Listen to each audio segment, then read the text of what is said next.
is Harry Potter. We're not getting a Quidditch sports Yeah, story. yeah, of course. We should, and I have been on that train for a long time. All I want is to see like Harry Potter. Quidditch training montage of them like Well, punching honestly, broomsticks. And don't you?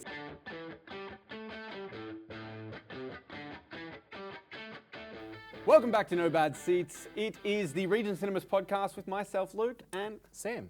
And we've got news this week. We've got a film that I'm quite excited about. This one really surprised me. They Will Kill You. I mean, This was interesting. this is really, really interesting. The cast was good, and yeah, a lot of fun, and we'll get into that. Now, I just want to point out something. I'm a little disappointed. I get it, but last week I offered up 2 free tickets to Project Hail Mary. Nobody took me up on the offer. Now, I'm going to assume that nobody I'm was... going after the episode. I'm going to go ahead and assume that nobody was listening to the episode until they saw the film, which makes sense. I do that. I quite Yep. often will see a podcast for a movie that I haven't seen yet, and I'm like, I'm going to hold on to that until afterwards because I don't want to be spoiled. Absolutely. Yeah. So I want to change the format up. I want to give away some free tickets, but not for this week's film. What I want to do is give away free tickets to next week's film, which is the Super Mario Galaxy movie. So That's a good one. yeah. So if you're listening to the podcast now, you want to see Mario next week and you want to see it on us, all you need to do is comment, and I want you to... It's a me. Yeah. Put an "it's a me" in the comments and let us know. Jump on, listen to the podcast, subscribe, all of those sorts of things, and make sure, because we're going to start doing this every week. We're going to give away a movie ticket or a double pass to whatever the movie is next week. I also want to do giveaways of other things. I mean, we have listeners who listen often. I mean, there's some very cool Mario merch coming. There is Mario merch. I want to give away posters. Yeah. I know people like posters and don't know what we do with them afterwards. So yeah, I want to give away some posters and that sort of stuff too. So let's start with 2 free tickets to Mario. All you need to do, listen, and during the episode at some point, we're going to drop a random word. That's what I want to do. Let's drop a Mario themed word. It's not "it's a me." All right. So news this week. Couple of little things. Donnie Yen. His Kane John Wick spin-off is starting filming next month. I didn't know this was happening, but Yeah. I still haven't seen Ballerina. Yeah, Ballerina isn't relevant to what's happening in this. Do you it's remember still the Donnie world, Yen's? right? Yeah, Yeah, absolutely. Ballerina is worth a watch. Yeah, It's I've got a top been 5 meaning to John get Wick kill in it. Yeah, okay. There is a top 5 John Wick kill in Ballerina. It was a lot of fun. I don't know if I've even seen John Wick 4. Oh, to be fair. man. Because that's the one with the over-the-top... Yeah. Oh, I've what seen a that scene! scene, like, and the stairs scene. There's a scene where he walks up these long ass stairs in France. Yep. And gets to the top and just gets kicked, and rolls all the way back down, and then has to walk up them again. And it's like so satisfying to see, but also you're like, he just gets to the top, and someone's like whack, and then it's just like boom, boom, boom, boom, boom, boom. And it's I just, need to go back and watch that because John Wick. Chapter 4 was really, really good. Yeah. It was a lot of fun. because Chapter 3 was the one with Halle Berry and Yes. the dogs. Yeah, Yeah. I think that's the last one I watched. Yeah. I don't know why I fell out of it, but I love the movies. So Weird choice, yeah. John Wick Chapter 4, that's your homework. And Ballerina. But yeah, so then I think in Chapter 4, Donnie Yen played a blind character. Does this sound familiar to you? Yeah, Or in the third one? Maybe I've just seen behind the scenes. I can't stuff remember or something. if he's in the 3rd or the 4th one, but he plays a blind character who Maybe he's sets in the up third motion one. sensor doorbells. And he sets them up everywhere, and when people come at him, they ding, and he Unless takes his it. character was introduced in 3 and then No, I think he was only in 4. maybe I have seen. Anyway, 4. yeah, Kane is his name. Yep. And he is getting a spin-off. Donnie Yen is directing it as well. And Okay, cool. So that's really cool, and it starts filming next month. So I'm excited for more World of John Wick. Definitely. I think we're going to see more John Wick anyway, like actually John. My understanding is they're working on it. They're trying to find how to. It's good that he's showing up in the spin-offs too, because as I understand, he's in Ballerina. He is in Ballerina. Like, the thing with Ballerina, though, and where they probably suffered, is that this film was originally set for a 2023 release. Now, my understanding was it was going to be released between 3 and 4. Mm-hmm. It's set between 3 and 4. Yeah, okay. So, John Wick, end of 4. So I should watch Ballerina first and then watch number 4? Yeah, okay, because it sort of ties into where the plot is Yep. in between. It's sort of, I think it's actually sort of set midway through 3, and Yeah, okay. you can justify a sequence that goes on as like, and John went on a side quest. Yeah. During 3, he had to go here to get some information. Yeah. I think they sort of tie it together. It's really cool. They treat John like Darth Vader. You know, Yeah. like he's there. He was all over the marketing, obviously, but he's in it more than like Darth Vader in Rogue One. Yeah, exactly. I'm back. Exactly. So yeah, that's pretty cool. I'm excited to see that. We got a couple of trailers this week, and I did see another bit of information that I wanted to talk about was John Wick. Some interesting trailers this week. There's one with his name is escaping me at the moment, from Tokyo Drift. Yeah. Yeah, like Han. Han, yeah. Or He's- not Lucas Black. Han is. He's brought out a movie. I can't remember his name, but anyhow, there's a movie coming out called Drifter, Oh, okay. and it dropped a teaser this week as well. Yeah, right. Yeah. So I don't know if it's a documentary. set I in haven't watched it Tokyo? yet. So Yeah. I don't know. I don't know if Yeah, it's like okay. a doco or if it's actually a Interesting. acted film. But maybe we'll check it out. And Yeah, maybe we should get onto that. yeah. No, another bit of big information. Mm-hmm. Stephen Colbert Yep. and his son are writing a sequel to Lord of the Rings. And it's okay. in development. It's in Yeah, right. active development. It's set 14 years after Return of the King. And Is this not classed as fan fiction though? I don't know.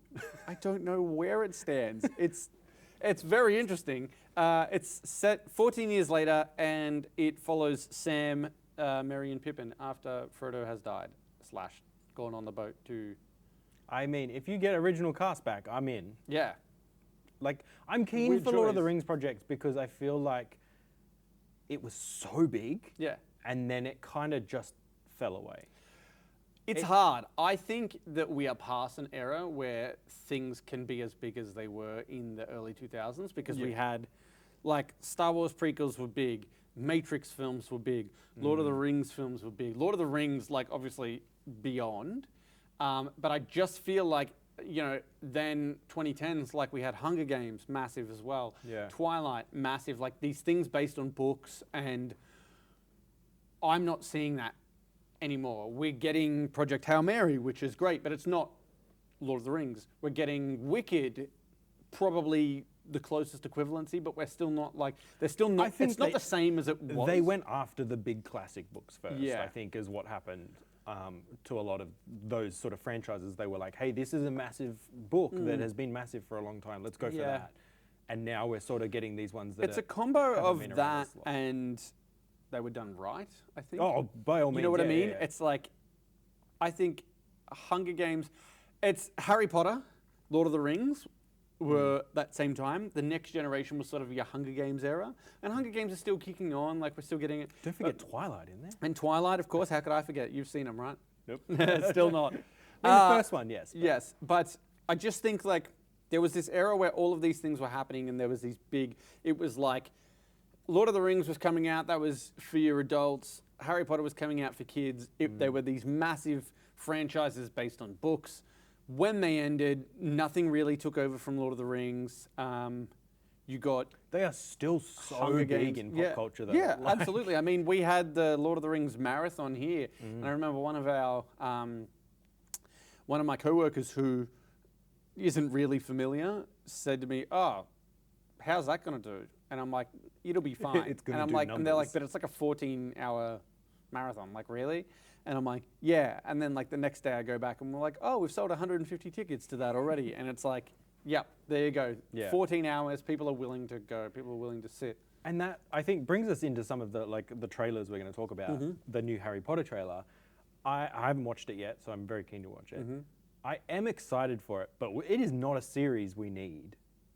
Like, the movies, because to my understanding, it's not a remake, but they're going through the books again.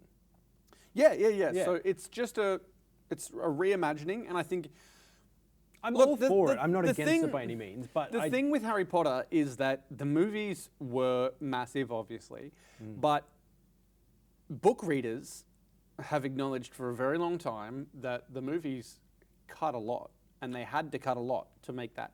That is the general thing of movies, though. Yeah, of course. You're squeezing that's a book that takes you weeks or something to read into 2 what the hours. benefit is, okay, it's been 25 years since the first Harry Potter film came out. No, it hasn't. Shut up, Luke. Yeah. So it's been 25 years since the first Harry Potter film came out.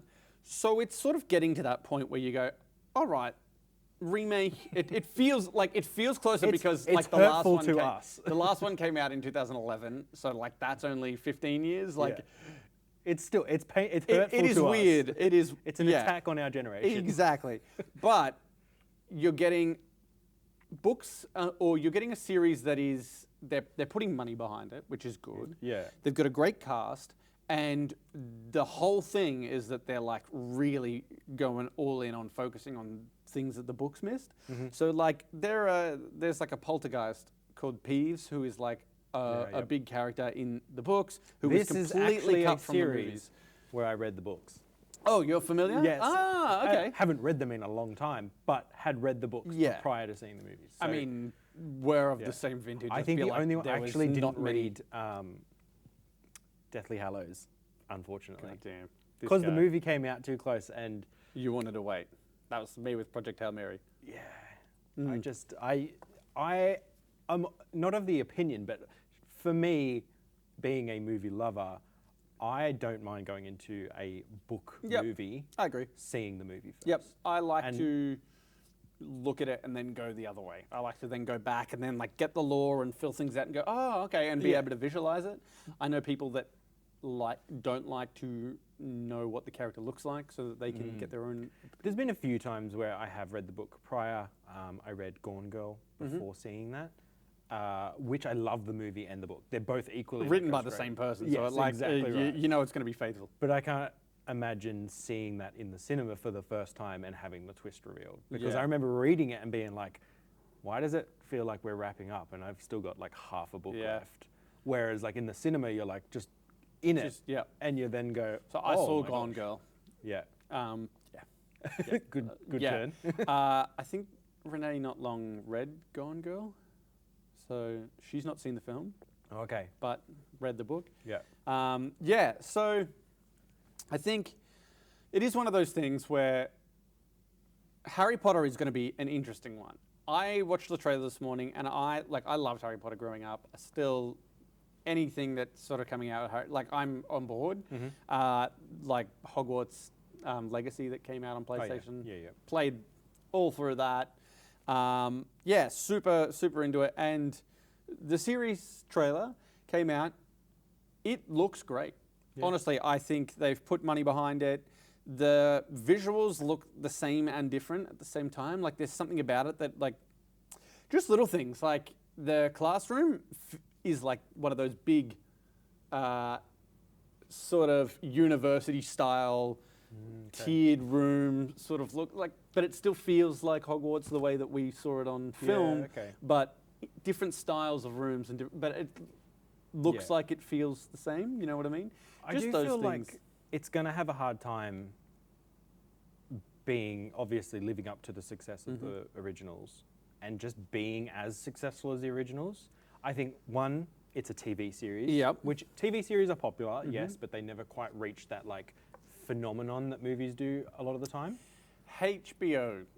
Yeah, but still. Game of Thrones, man. It's like, it's one of those things, it's like, this will be a cultural shift in television, you know, and it's not always the way, but you know, there is shows that everyone is watching. But like Harry Potter is a show that everyone is going to watch. It doesn't matter. Slightly different, but like Rings of Power came out. and everyone was like, "Oh, Lord of the Rings we're getting Lord of the Rings again, not again, but we're getting more Lord of the Rings."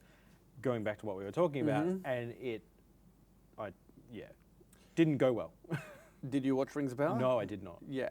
So Because I heard a lot of very I didn't love it. rubbish things. I found it really hard to sort of. Yeah. It wasn't bad. I just found it slow, and watching week to week was hard, and I just fell off. Yeah. In saying that, I think there is a difference between Rings of Power and Lord of the Rings. I don't think that you're looking at it and going, well, these are like, it's not like if Amazon, or was it Amazon who did Rings of Power? Yeah. Yes, yeah. If Amazon was readapting the Lord of the Rings and not building on the story or telling a different story within the universe, we're having a different conversation. Yeah.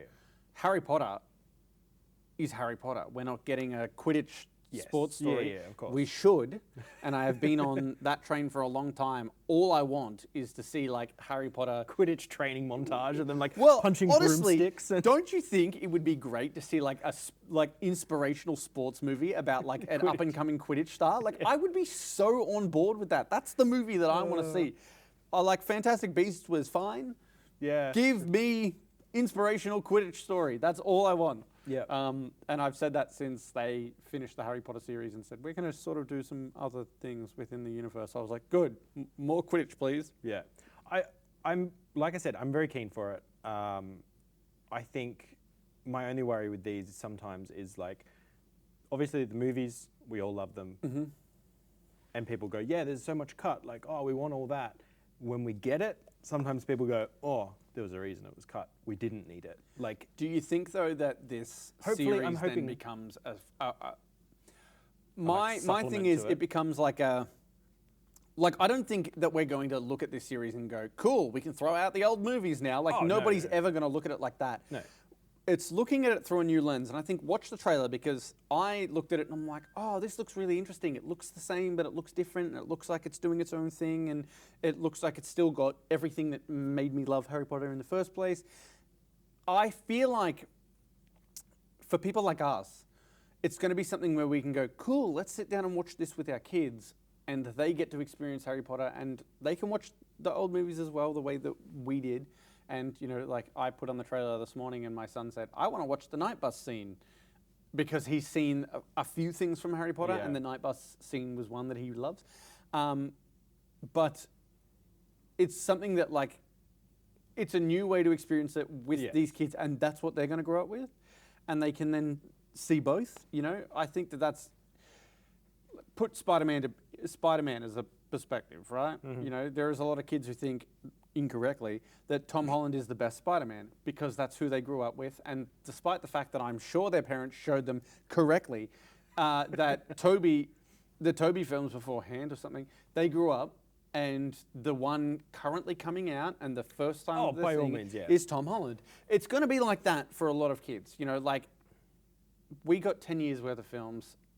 It's probably going to be 10 to 15 years worth of series if they tell the whole thing because they're doing 6 episodes. That's also my other worry is if they drop off, if it doesn't do well, you then just get like one series of like, hey, we had this thing, we started and now it's kind of tainted because we didn't they filmed season 1 and 2 back to back. Oh, nice, okay. And is it book per season? Yes. Cool. So in theory, but we'll split the last 2 seasons. In theory, well, they won't have to because they've got the time. In theory, they're doing 6 episode seasons for the first 2 books. I'm happy with that. That sounds like they're keeping it still tight. Yeah. It's not like, hey, we're going to give it 10 episodes and we're going to give you word for word everything. I feel like by season 4, they're 10 episode seasons. Mm-hmm. But I feel like this is what we're talking about. If you just look at how thick the first 2 books are in comparison and how they get bigger and bigger by starting with 6 episode seasons and filming back to back. You're filming 12 episodes, you've got 1 and 2, they can come out a year apart. Deathly Hallows, 24 episodes, we're gold. Yeah, but it also gives them the ability to start filming season 3 now. They've got that buffer. They could even do 3 and 4 sort of back to back while the kids are in that 12 to 13 range. Yeah, so they're not aging and that's going to be the big thing. You know, you've got these series that it just isn't going to work for them to, like, they're talking about what it takes to film these big shows. We can't do it annually, was what Casey Bloys was saying. Just doesn't work. We just cannot. Well, you're asking these people to commit for 10 plus years to a role that, like, hey, but that's, we need I you think to if you're doing, prioritize this. if you're doing over everything. Harry Potter, I'm sorry, but like if you're a 10-year-old and you're signing up to be Harry Potter, you don't understand, but your parents need to. Yeah, but I think there's also in the real world, like, there is that version of, like, hey, what if this doesn't do well and you're copying a bunch of hate as a 10-year-old? Of course, and And there you signed needs up to for be a 10 lot of years, protection for these kids. But what I'm talking about is, in terms of aging, Oh, yeah. there is, if there's a 2-year gap between every season, Yeah. then Not gonna work. they're finishing at 24, not 17. So And unless by they're, filming back the first 2 seasons back to back, and then maybe doing 3, well, 2 is like between 1 and 2 airing, then you're sort of making up a couple of years, and then maybe they're finishing and they're like 19, 20 instead of 24. Yeah. And it's sort of within the reasonable range. Yeah. So it's going to be interesting, that's for sure. But speaking of interesting, the Moana trailer dropped. Now, we've spoken about Moana a bit on this, and I'm very pro live action Disney and pro Moana in general. I still think it's too early, but there's a lot of other animated movies that could have had a live action remake before this one. Is my Go, name 3. I'm just Toy Story. Give us a Live Toy action Story live Toy action. Story. Yeah, right. That's certainly a choice. Yes. I would love to see live action in Encanto. That would be cool, but that's even more recent Yeah, than it's Moana. 2021. It's like 5 years ago. Yeah. Frozen, maybe? Yeah, I mean, I am of the opinion that we don't really need these live action remakes. The animated movies are great and have been great, and we're like, just give me more of those. Yeah, I mean, that's fine. Give me Moana 2. I don't need, like, my own. But we're live getting, Hoppers is out. We're getting Toy Story 5 later this year. We had Elio last year. They're, Coco in the last couple of years, Encanto. Yeah. We're still getting them. Oh, yeah. So, Yeah, yeah. why not double down? Like we've said a bunch of times, they just haven't, the standard hasn't been met. They're making money, by all means. Yeah. But they're not living up. It's very hard to sort of match that and match expectation. But I think, while they're making money, why would you not? Yeah. People talk with their wallets, and Lilo and Stitch makes $1.5 billion, and why wouldn't you? Why would you give Pudge a salad sandwich? That's the real question. That was an odd choice, for sure. I don't care who you're trying to make healthy, he eats a peanut butter sandwich. Disney, no. In the water too. Yeah. Yeah. Salad works even less, though, I think. Yeah. Yeah, exactly. In the water, it makes it, yeah. Anyway, Moana, there are a few things. Very clear use of the volume. Yeah? Yeah, did you not think that? Not necessarily the volume, I would just say is just not great. Green setup, screen? lighting, everything. Yeah, I mean, apart it has the same issue that a lot of the Marvel films have, that it looks a little flat. Yes. The Rock stuff particularly. Yeah, The Rock's wig particularly. The Rock's wig, I mean, it was always going to be that, wasn't it? Like, there was no alternative. It was either The Rock grows curly hair and doubles in size and looks like Maui, or they put a wig on him and he looks like Weird Al and The Rock combined. I don't know if you saw, but Weird Al put up a thing saying, we're not doing a sequel to the biopic, but they keep sending in options. And then he just posted, they keep sending in suggestions, and he just posted, Dwayne Johnson. Yeah, Dwayne Johnson as the. Yeah, I mean, I think it looks fine. I like the some rest of of the trailer. I think looks fine. It's the Rock's part where I'm like, ooh. Someone pointed out to me that she has like really straight hair in the trailer, like her hair's straightened, and the original casting photo, she's got really curly hair. And one of my mates has said to me, I hate that this is true. Yeah. that, or I hate that I believe this. I think that they've made her straighten her hair because they're using so much green screen and it's just easier to paint out. Probably, yeah. Which is super interesting. But Yeah. honestly, I Frizzy think hair and like Nah, green screen is terrible. just not a go. Yeah. I think Moana's going to do great. I think the stuff with Tafiti and the fire demon thing looks awesome. Yeah, there's a couple of some of the brief stuff looks glimpses, really yeah. great. I even think Jermaine, what's his name? The crab, Tamatoa, Yeah, looked really cool.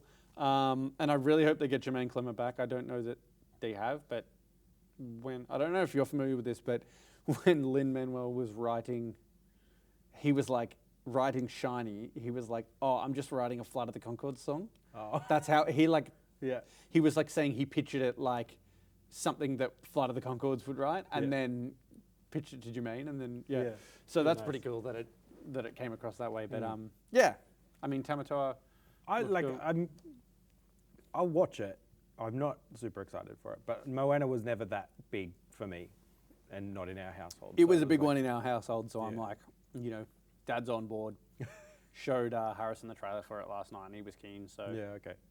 yeah, so exciting. We'll see how it ends up. Now we've spoken about Stephen Colbert doing a Lord of the Rings sequel, so that's certainly interesting. Let's get on to this week's film. Let's do it. They Will Kill You is the film this week. Now, it's got an incredible cast. We're talking Harry Potter. Tom Felton's right there. Yes. We got Patricia Arquette, Zazie Beetz. Patterson Joseph, and yeah, it's just a really, really surprisingly good cast. Now, this film, the thing that they did in the trailers was say, for the advertising, we can't show you the most violent stuff. So this is... No, they cannot. They cannot. It was a lot. It was a damn lot. Yeah. This film getting an MA, how does that sit with you? That's surprising. Yeah. I would have expected R. This feels like an R film. Yeah. I just want to go straight off the bat and say They Will Kill You. If you like Tarantino, if you like Edgar Wright, if you like Robert Rodriguez and Wes Anderson, it's like all four of Had a them just squished everything together, named some Russian guy, and then They threw all their letters together as a last name, and they were like, Yeah. yeah it's him. it's him. That's what this film feels like. Yeah. It feels like a film by all of them combined, and I was really here for it, like from the start. There's a lot of really interesting uses of the camera, camera angles, lensing, things like that. There's a lot of snap zooms, whip pans, and then like some cool vertigo effects, that like famous Jaws vertigo effect where they're like dolly zoom, and it just, there's so many like fun sequences where they've used the camera really interesting. Yeah, a lot of it is using the camera interesting. What I really like, and we don't see it a lot in films these days, is action sequences with no cuts. There was a lot of just, we're going to let the action go on and the camera is just going to pan all the way around it and we're just going to do a big 360 sort of thing. It felt John Wick-esque in that regard. Yeah. Obviously, the John Wick franchise really brought back that. A lot of that like, sort of stuff, We're going to show you the action rather than trying to hide it. Yeah. Because for the longest time there, we had action movies where it was all shaky cam because it was like, hey, we're making it look like stuff's happening, but these guys don't actually know how to punch.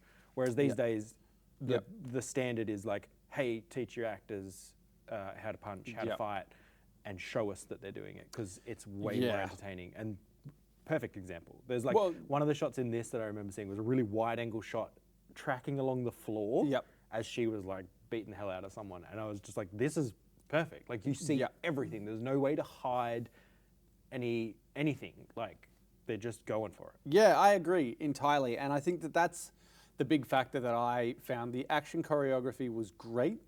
It was a lot of stuff that just made you go, oh, but like a lot. But then it just kept going.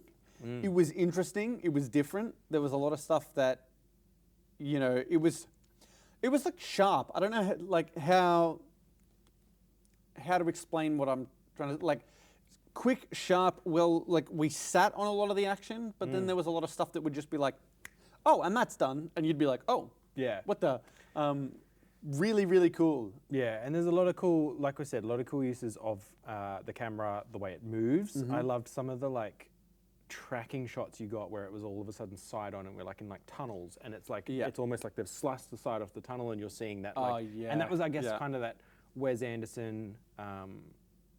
Kind of like Old Boy a little bit, with that like classic fight where they go like side to side and it's that back and forth. Little things like that. There's one where they're climbing up a vent, and I loved it. The whole screen was black, Except and for then the just vent, a vent in the center. I was thinking about that. Do you reckon they shot that side on? Like in my head, they had a painted black floor, and the just vent had them laying on the side, and then had them laying on the Possibly, side yeah. and had it shot from above. Like that's how it looked in my head. I was like, floors painted black. would be a lot safer. And they've done that rather than otherwise they've had them like lying down somehow. Yeah. That actual sequence reminded me a little bit of The Raid. I don't know if you've seen The Raid, but like in The Raid, it's very like video game-esque in terms of they go up, they work their way up the levels to the top. And this kind of has that in it. And at one point when they're climbing up the vent, it has like level 1 and then it's like they get to level 2. Yeah. I was a little bit disappointed they didn't carry that on at any other point. It It wasn't. Elevator ding open in level 3. And make it like you're moving up, you're going onto the next level, floor, whatever it is, and really gamify it. But it still had a lot of that. Oh yeah, gamified. It's not a big knock. It was just like one of those tiny little things where I was like, that was cool. I really noticed that, and then it didn't make a return really. I just remembered also Heather Graham is in this movie. Yeah.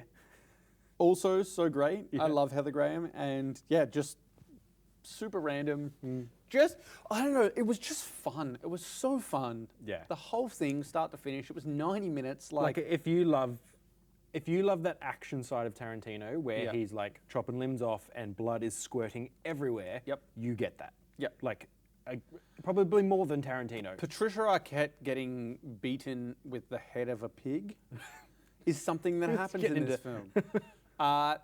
Patricia Arquette getting beaten by the head of a pig. Just, I mean, what else could you ask for? It's just weird, wild stuff that you're like, how did we get here? Yeah, that's right. And it gets really like, I don't want to say absurd, but like it's on that level. Like, it's like weird as hell and you're like, what? Wait, what's going on? Okay, we're just diving into this. We're not, we don't need any more explanation. It's just, this is what's happening. Did it shock you early on? Because I didn't watch a lot about this film. I knew the general gist of it. Yeah, I think I'd seen like maybe the first trailer. And I'd seen little snippets online that were like, it's coming out soon. I was like, I'm keen for this. It looks good. Yep. That's about all I had seen. So like, I think you and I were talking, a couple of characters kind of go in the first little bit and we were like, what? What the, how does this work? And and it plays out very interestingly. There were some moments of, like shock that really had me like, okay, well, what are we doing here? What's the concept? It's clearly more than we think it is. Yeah. How do you feel like another movie that this sort of gave me vibes of, and granted I haven't seen the sequel yet, but obviously we just watched Ready or Not again, and this sort of feels like that, where it's like, here's a bunch of rich assholes who are going to try and sacrifice and kill this one person for it. Feels like it's in that I was vein. worried it was going to be very similar. Yep. And I guess it has its ties in that kind of like cult-ish type of vibe. Story elements are similar, but it stylistically is nothing. I was happy to see this go in the other direction and be like, oh no, they're not the same. No, entirely agreed. It was way more absurdist and way more over the top and really played up. And as I said, sort of, I personally think I had a better time with this than I did with the first Ready or Not. Now, I haven't seen the sequel, and the sequel looks really fun. Yeah. But the sequel to Ready or Not, they look like they're having a lot of fun. They look like they've hammed it up. Turn this up, Yeah, and this feels the same. It feels like it's gone in, turned up already. Yes, So yeah. that's where I'm at with it. There's a scene with an eyeball. Yep. That is just wild. But we were both laughing the whole time because we were like, what is going This on? is ridiculous. Yeah. It's, I don't want to say too much more because I feel like we're giving away the story if we go on. But honestly, They Will Kill You is the biggest surprise for me of the year. I think it's one of those films that I was expecting to like, and then it's just hit me in a completely different way that I was expecting, and just in a great way. Like, I was expecting to like it, but then I wasn't expecting it to be what it was. Yeah, yeah. And I preferred what it was over what my expectation was. Yeah, like They Will Kill You. It subverts your expectations. Yep. Like I was really expecting that sort of Ready or Not type of vibe, and it threw it out the window and was like, "Hey, no, This isn't that film. You're not Yeah. getting that. You're getting something way Yeah. weirder, but also really cool." I think people are going to have a lot of fun with this movie, and I think, it's just going to be one of those ones where people have to just trust us, go and watch it. if you're an action horror-ish fan, Yep. go. Horror-ish is a good way to describe it, because I wouldn't, as I said, Ready or Not is a perfect example. I wouldn't put Yeah. this in horror, No, not but really. it's violent and it's over the And top. it has a it's couple of horror-ish gory elements and like yeah. more slasher-ish, but not even slasher. Yeah. It's go watch it if you like action films, really. I think the thing that really got me is Zazie Beetz' confidence in her character.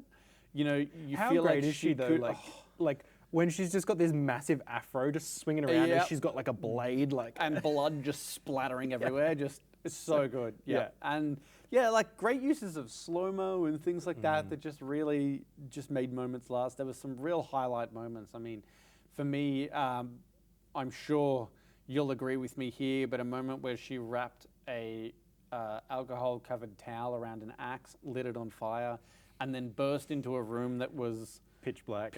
black and just started swinging, Yeah. and the way that the things were catching on fire and the room was lighting up, like that, That was so great. a I was great watching that, and sequence.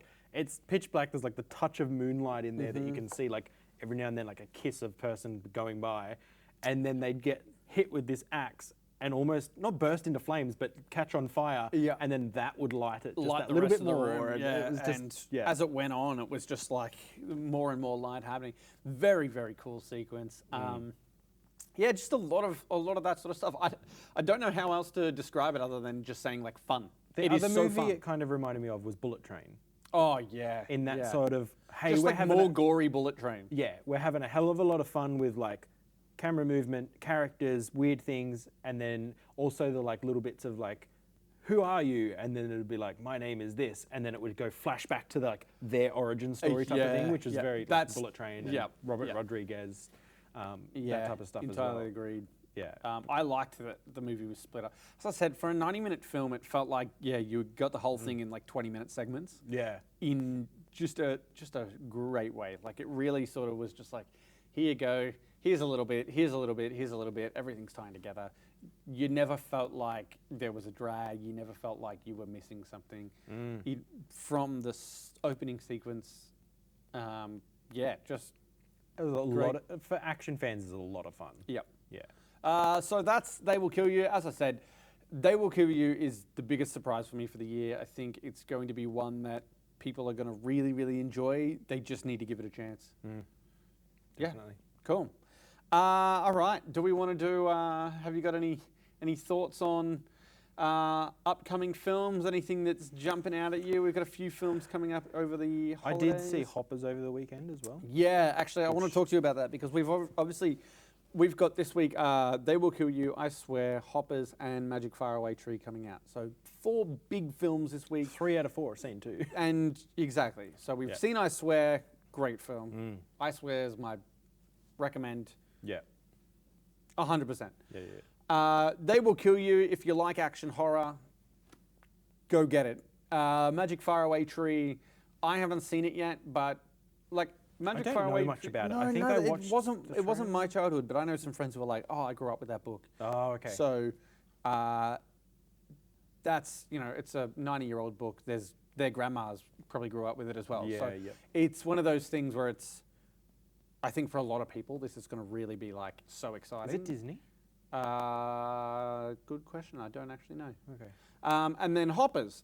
So you've seen Hoppers. Now tell me a bit about Hoppers. It's got a great 96 on Rotten Tomatoes, I think, at the moment. It's Pixar, a lot of yeah. fun. Awesome. It wasn't quite what I was expecting. I expected a lot more of the hopping, which is their like Avatar thing, Yep. which they Avataring. explain. It's nothing like Avatar. But it's exactly like Avatar. Yeah, I expected much more of that, whereas it's not a lot of that. It's more in one world, and that's it type of Yeah, thing. it's But more in the animal world. Yes, yeah, yeah, correct. That's what I expected. I expected Yeah. it was like you were. I thought it was in going to the be a bit world. of back and forth. Yeah. was Now what I I sort expected. of my theory was that once she was in, and that was the. Pretty much, yeah. Yeah. Yeah. It's a lot of fun. It has a great message of like conservation and Yeah. things like that, not destroying. Like the whole thing is that the mayor of Beaverton wants to build an overpass to save 4 minutes, but the overpass goes from the city back to the city, Yeah. so it's completely pointless. Yeah. Right. Just don't leave the city. Excellent. Yeah. Like It's it goes just- nowhere else apart from going out over this like glades and then back into the city. Right. So it's like It's- they're they're making playing it up. fun Yeah. of governments and doing these stupid things that cost a ton of money and ruin habitats for animals. For what reason? Yeah. Yeah. And it's beautiful. There was a part at the start that I was like, I looked over to my partner and was like, "Don't do it, Pixar. Don't you dare! Don't you dare do it!" And they didn't. They didn't destroy us like they have in the past. Yes. They did it a little bit more subtly, which I was very much a fan of because I was like, my kids are here. We're all Yeah. going to be in tears. Like this is not going to end well. Yeah. But no, it was great. I loved it. There's some brilliant jokes in there. There's one. I was not going to spoil anything, but one of the bird characters goes, "As we say in the sky, flap around and find out." And Yeah. it was just like, thank you. Yeah. Okay. Yep. There's a particular scene with a sea creature that blew my mind. Okay. Was not what I was expecting to happen in that scene, and it was just bonkers. So, was there a notable voice cast? Was anyone Not jumping- really. Yeah, I was gonna say. I'm trying to think of his name. He's Ted Lasso, and he plays the Nigerian king. Is it Sam Oh, Johnson? Sam Richardson. Sam Richardson. Oh, Sam Richardson's in this? Yes. Hold on, But hold on. he has a small role. I'm You a don't hear from him huge much. Sam Richardson fan. He's and, like a real side character that doesn't get much screen time. Right. And then the guy that plays King George, I think, the beaver. I'm Yeah. pretty sure he's a notable name that I cannot remember for the life of me.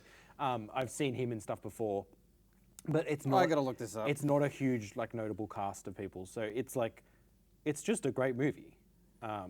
It subverted my expectations a little bit because what I was expecting, but there's also been some theories that the doctor who is Yeah. bringing all these experiments, Bobby Moynihan's King George. John Hamm, Bobby Moynihan. John Hamm, sorry, Dave yes. Franco. there is some notable Sam names in there. Richardson. The reason I didn't Looking at Isaiah Whitlock Jr., Melissa Villasenor. So a lot of this is like SNL guys. Yes. Meryl Streep is in this movie. Yeah. You would not think it's Meryl Streep. You would not think it's Dave Franco, and you would not think it's John Hamm. Okay. None of them sound Yeah. like themselves, which is why I was like, well, I don't know, I don't think so. But yes, I do remember seeing those names. John Hamm is the mayor of Beaverton. Of course. And I thought he was someone else. I can't remember who I thought it was at one point, and I was like, I'm sure it's this guy. And then I looked at it, and I was like, John John Hamm? Hamm? I was like, what? But yeah, there's a theory going around now because on the doctor's blackboard, there is all these drawings, and there's like a picture of a car with like eyes and life and stuff like that, and a picture of a dog collar that lets a dog talk and all this stuff. And they're like, everyone's she starting to think create- she's the creator of the Pixar universe. Yeah, right. That's So pretty cool. Interesting. It's Yep. Obviously, Pixar always does those little like Yeah. nuggets of like, hey, have this. Yep, Go like- on, internet, do your thing. Like Boo from Monsters Inc. being Riley.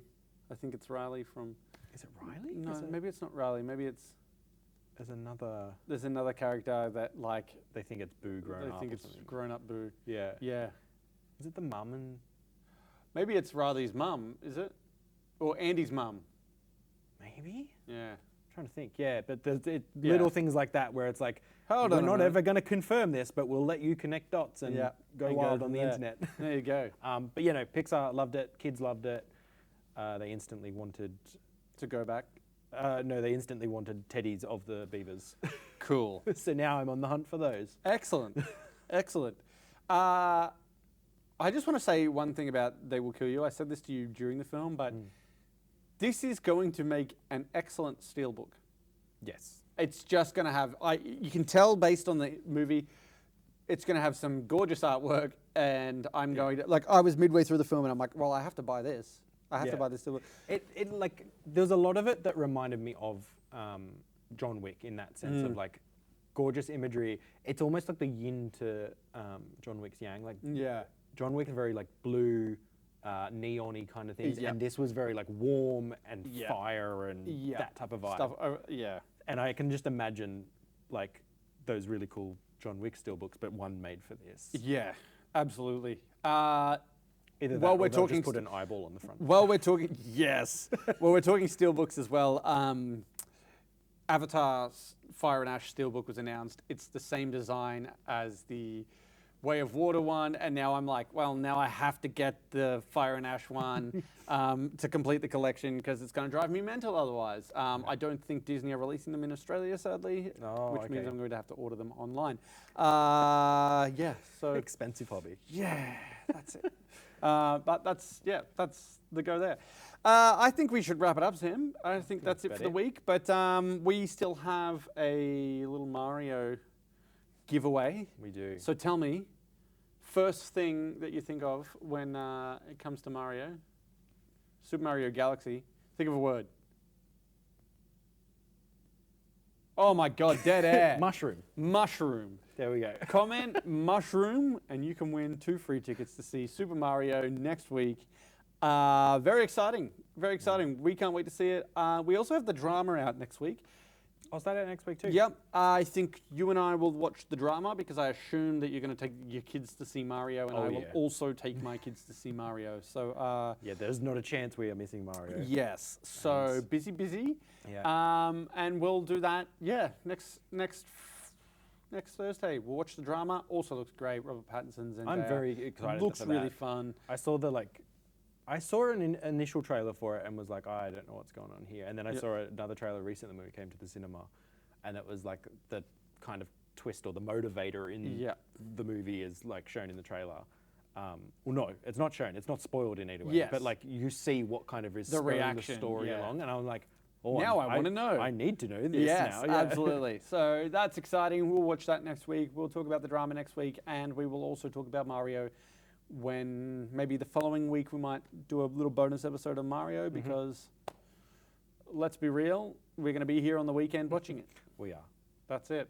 Well, until next time, thanks for joining us. Remember, when you come to the movies, there are no bad seats. And I'm out. We are done. I'm leaving that in. And I'm out.